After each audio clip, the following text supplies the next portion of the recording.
Gulani Robert. When the going gets tough, the tough must get going. Especially when leaders become misleaders. Thank you. People power. Our power. People power. NUP. Everywhere. And everywhere. NUP. In Kisoro. In Arua. In Mitiana. In Agago. Even here. Thank you, ladies and gentlemen. Please take a seat. Very glad to see you, ladies and gentlemen. Somebody welcome the ambassador of Firebase United. Ambassador tukwaniriza. Nawulira ng'omutamivu agobya ambassador nalimanyi bagobye. Natengezo kulanga kulaba. Ladies and gentlemen, it has been a long time since we had a press conference here, since we spoke to you. And between then and now, so much has been happening. On a positive note, I want to thank the Almighty God because I'm personally getting better every day.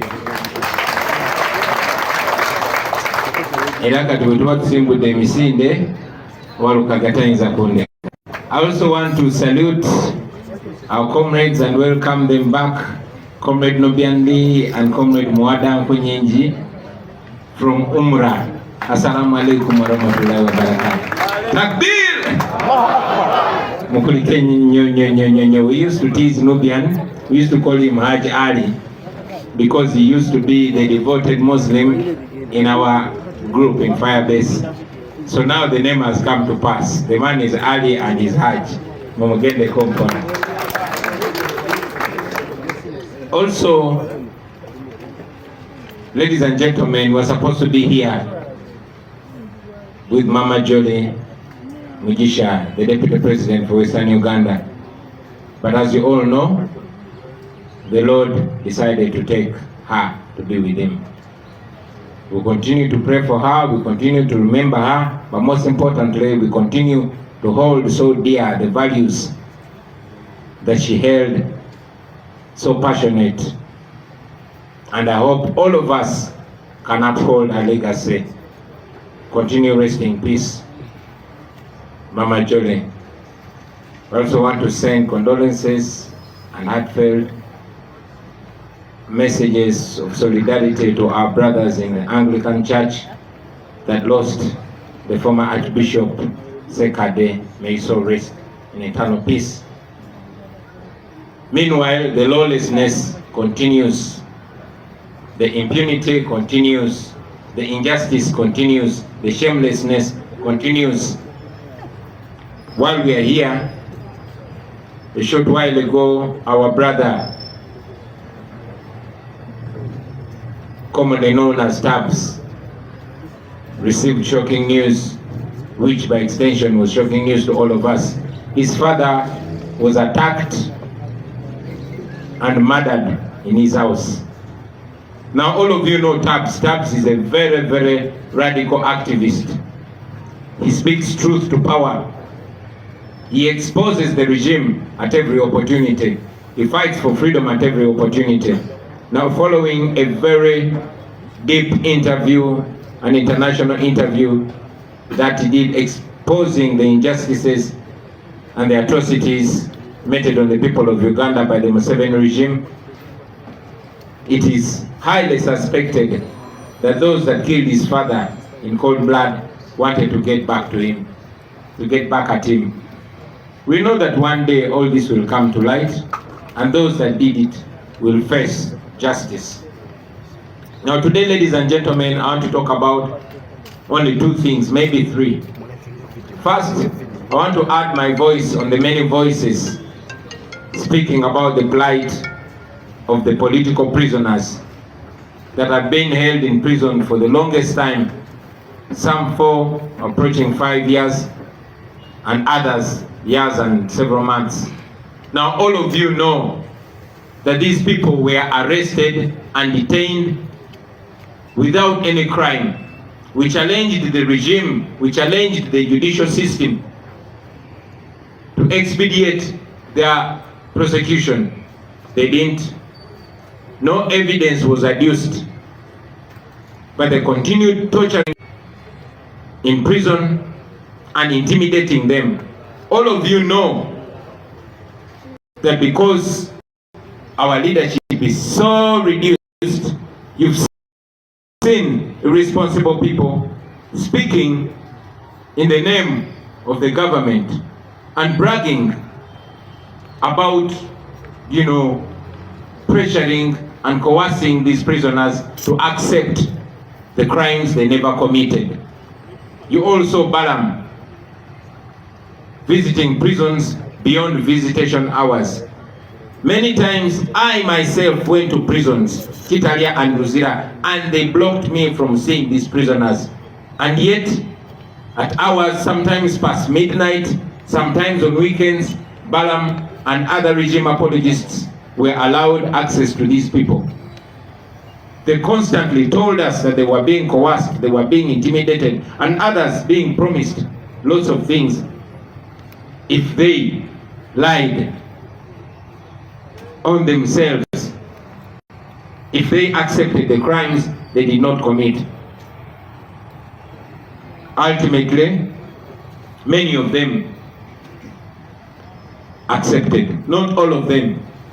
There are still 9, including Machete, Kalanzi, and others that are still standing firm. But ladies and gentlemen, I want to tell you that we understand. I personally understand, and I believe most Ugandans understand. We understand these comrades. We know that they are so pressed from all angles, denied access from we, their leaders, who give them confidence and hope, and yet pressured and coerced, using the prison officials and using those that are occupying government positions. I have a strong message to those our colleagues still in prison, that we are still standing with you. We do not criticize you for weakening, because we know what you're going through. We even understand people like Sanya, who are coerced and intimidated, that unless they come out and put on NRM t-shirts and start praising General Museveni, they won't get their freedom. We know that the things that they're being forced to do or say are not the things they believe in. So I want to encourage all of you not to see them in a negative light. Don't criticize them. Don't abuse them. Don't insult them. Give them love. Give them hope, because they need it. They have fought a good fight, and they are still fighting. Keep your arms open for them. I want to thank our team that has been looking after their families, paying school fees for their children. I want to thank you very heartily for not stopping, and we shall not stop. These people are innocent. These were just supporters. The regime is doing this to intimidate anybody else, but they don't know that they continue to expose themselves. As for us, we shall not give up. I also want to salute comrades like Machete, like Kalanzi, and many others who are still in prison, and they are still refusing to go by what Balaam and Museveni are saying.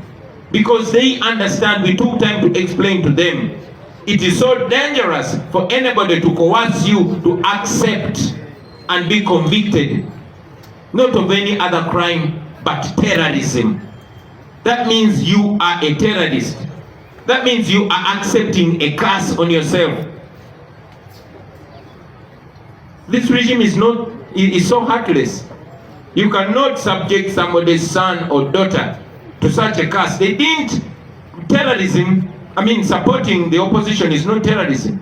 If so, why didn't they arrest me? Because these people were supporting me and the National Unity Platform. Why don't you arrest me? Why don't you prosecute me for terrorism? That shows that you're just cowards.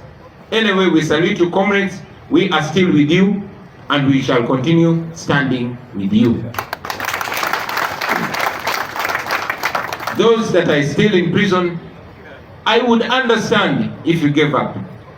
But again, I would hold you in so much honor if you didn't give up.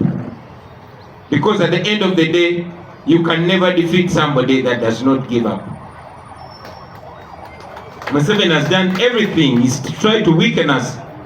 But the only thing that we have bigger than him is that we refuse to give up. So friends, wherever you are, refuse to give up.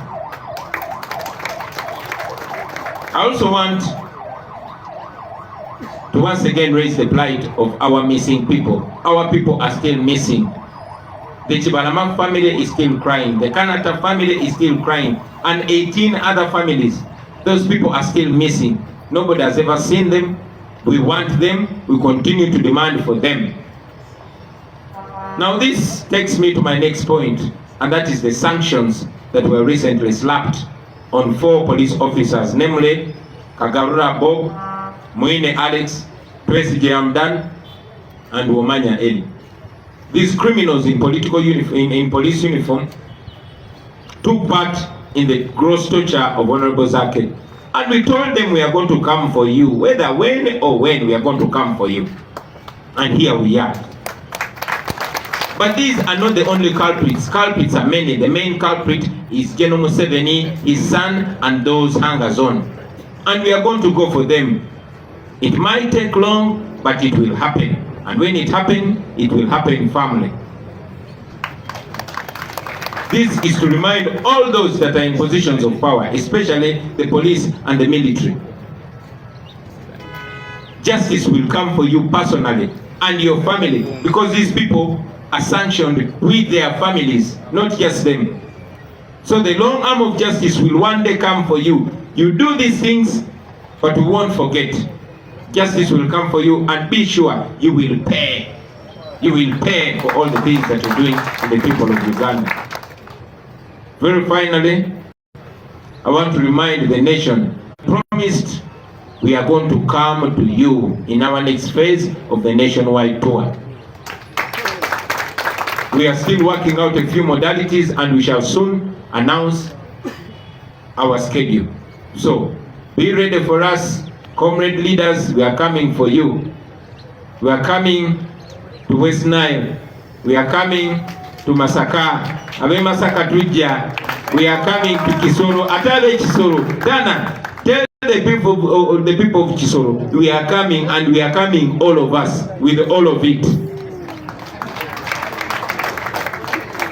In the West, we are coming. Kasese, Kamama, we are coming.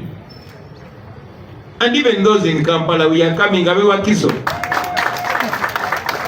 Naja, Tuja. Naja Mugabe Tuja. So, muzikirize bino mbize mu Luganda very briefly, and maybe tujja kufuna ebibuuzo okuva gye muli basebo ne bannyabo. Tusanyuse nnyo okubalaba olwaleero nga bwe nabagambye nti olunaku lwaleero twandibadde ne Deputy President wa Western Uganda, Mama Jolly Mugisha, naye Mukama yatusinga okumanya, yatusinga okola enteekateeka ez'enjawulo, yasalawo n'amutwala gy'ali. Twongera omwenyumirizaamu, twongera omumumisinga, n'okusingira ddala twongera okutambulira mu kkubo lye yatulaga okumuweesa ekitiibwa, kuba ekyo kye tusobola okukola okuuma memore ye. Namaze n'okulisaayo muganda waffe Nubianli ne muganda waffe Honorable Muwada, ennaku ezo twabalaba nga banekanekanye mu byeru nga bagenze kukaba mukulika eyo basebo. Nabagambe mu Luzungu lwakuba edi mutwanko byakaba nangamba mbize ne mu Luganda. Nubianli oyo mu biseera byaffe bya firebase twamutiizinganga kubanga yali omusiraamu ennyo mu ttiimu yaffe, nga buli kaseera asaala emirundi mingi olunaku. Ne tumukazaako erinnya erya Haji Ali. Katonda w'amaanyi kyetwayogeranga ng'ekisaaga kakitutuukiridde. Sebo Haji, salaamu alaikum warahmatullahi wabarakatuh. Naye era nkibajukiza nti obumenyi bw'amateeka bugenda mu maaso, ettemu ligenda mu maaso, gye buvuddeko ennaku si nnyingi nnyo. Muganda waffe tabs gwe twakazako erya tabs naye nga ye Andrew Natumanya, taata we bamuyingirira ne bamutugira mu nnyumba.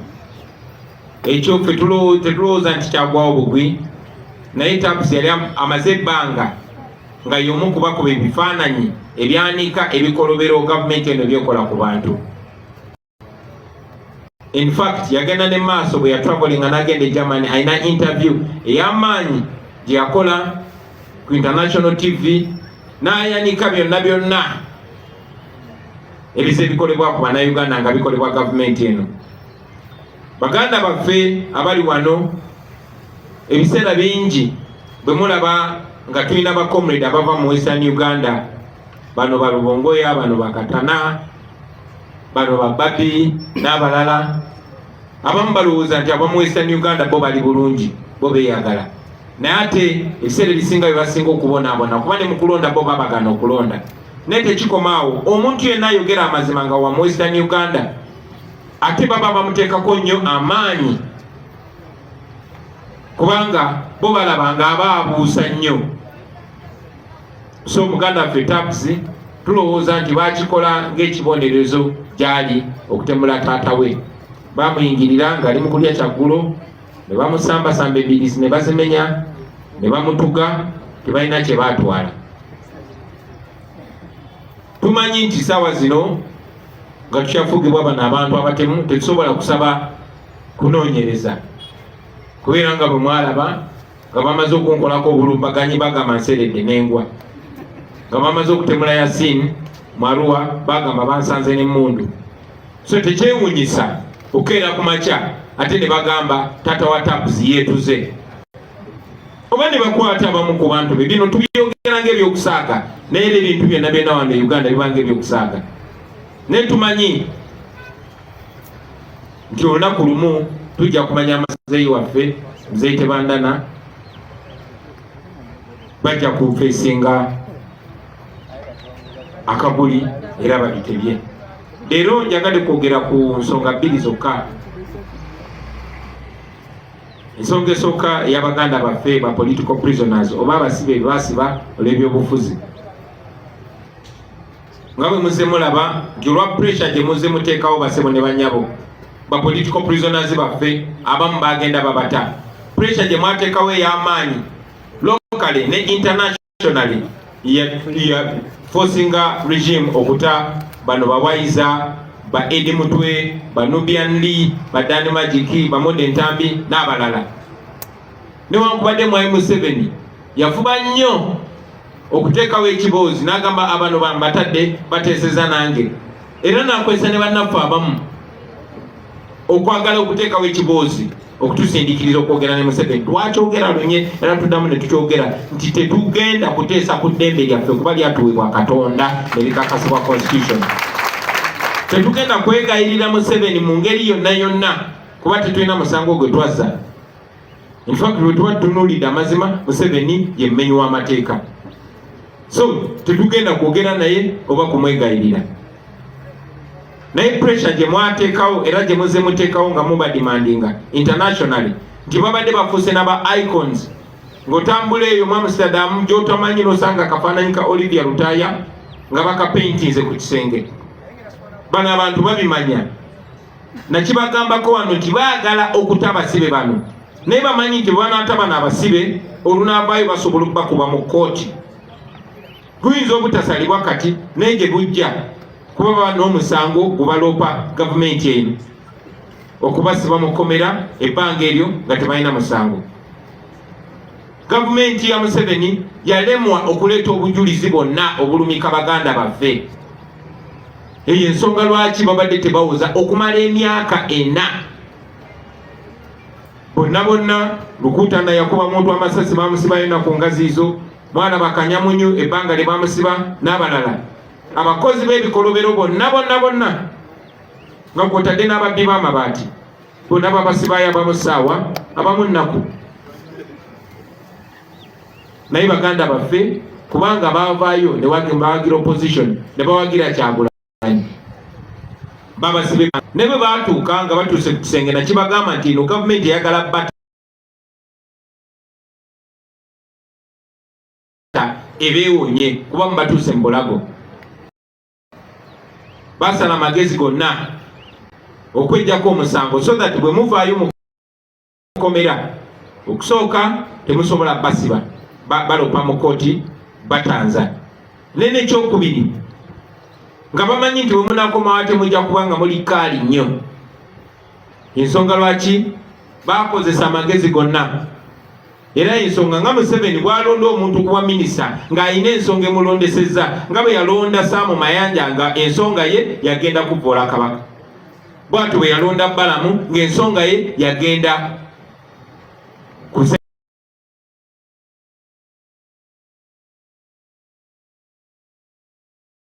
kusendereza baganda baffe na kubatiisatiisa kubakkiriza misango gye bataakoze. Mujjukira twakyogerangako nti twagendanga mu kkomera okulaba bannaffe bano nga tebatukkiriza balaba. Nange kennyini emirundi mingi nga ngende luzira n'ekitalya naye nga bannemesa okulaba bano abantu nga bagamba order from above, bagambye temulina balaba. Naye ate era nga mawulire ge tufuna agavaayo nti babajjayo sometimes n'ekiro 6 kubanga Balamu oba omukozi wa gavumenti omu agenze okuboogereza obasendereza okukkiriza emisango gye batazza. So oluvannyuma lw'okutiisibwatiisibwa, oluvannyuma lw'okutulugunyizibwa n'abamu okulimbibwalimbibwa nga babasuubiza of course batagenda bawa, bamaliriza nga bannaffe abamu babagonzezza obakkiriza emisango gye batazza. Tuzze nga tubanja bannaffe nga twagala babate naye nga n'abamu kubakolera gavumenti naye nga beerimbise muffe nga bagamba abasibe tubakolamu ssente. Museveni jako mubasiba ffe gye tukoma okugaggawala. Ne ngamba kati lwaki temubata bizinesi n'egwa? Lwaki temubata ne tuba nga tetukola ssente kuba tubadde tugamba bannaffe bata naye nga baagala babate nga babataddeko ekikoligo. Era abamu babasindikiriza, babatiisatiisiza, babanyigiriza ne bakkiriza emisango gye batazza. Si musango gwa kubba nkoko, si musango gwa accident, naye musango gwa butujju, terrorism. Ogwo gwe musango ogusinga obubi mu nsi yonna. Era kyannaku nnyo, kya mutima mubi nnyo omuntu yenna okusindikiriza omwana wa munne okumuteekako sitampu eyo nti ono convicted terrorist, nti ono terrorist. Baba kulemeseza emirimu yonna yonna, baba kulemeseza okutambula mu nsi yonna, n'okusingira ddala n'ekifaananyi kyo. Babaagala baveeyo nga bakutaddeko conviction eyo nti ne bwe baddamu ne bakwata ne bakusimba amaaso g'omulamuzi. Waliwo mateeka kye bayita repeated offender, kiraga nti gwe wasalirwako n'oku musango ogutali gwo musango mulala gwonna naye gw'obutujju.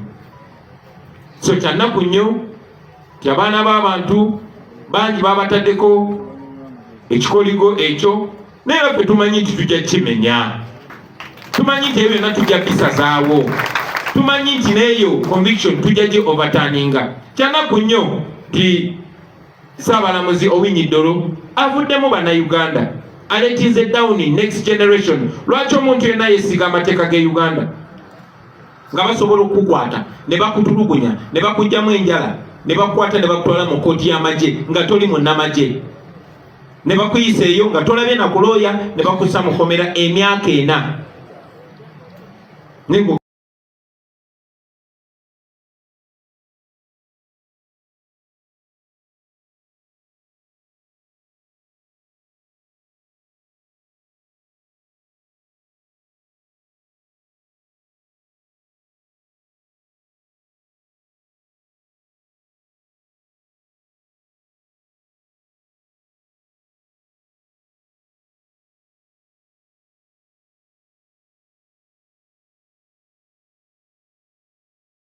Tulina chief justice, bantu badde bamuyita chief injustice,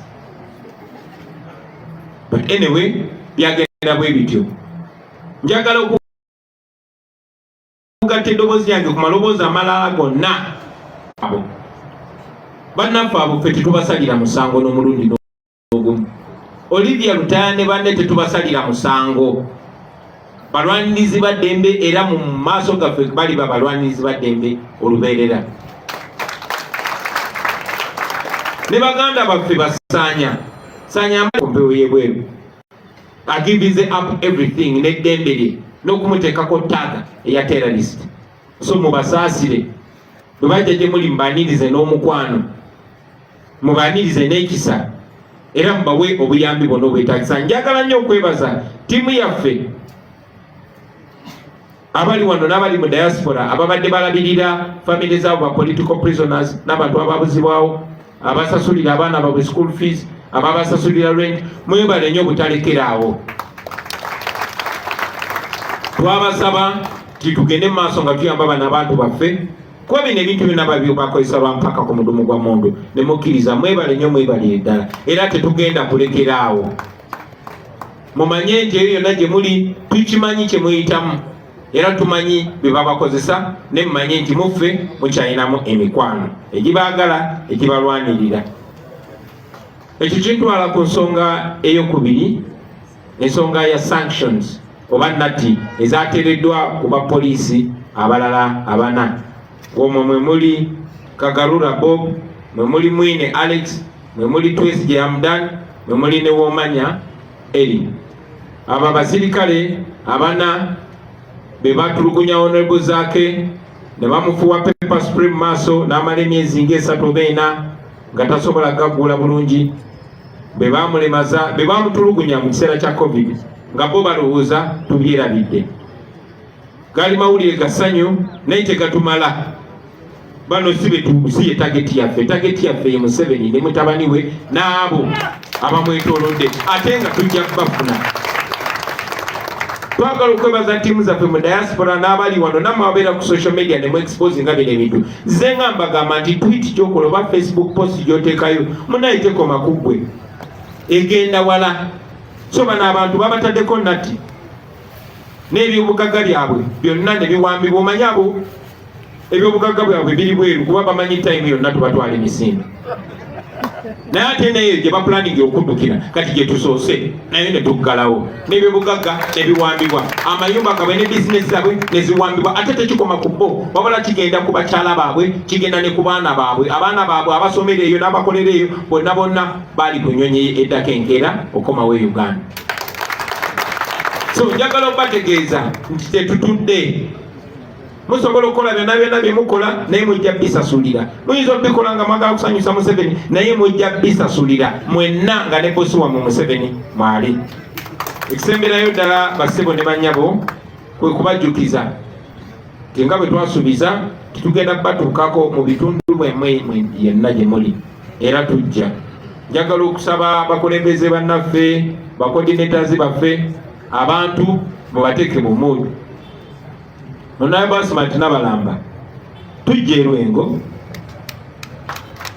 tujja Bishop, tujja ewammwe Mityana.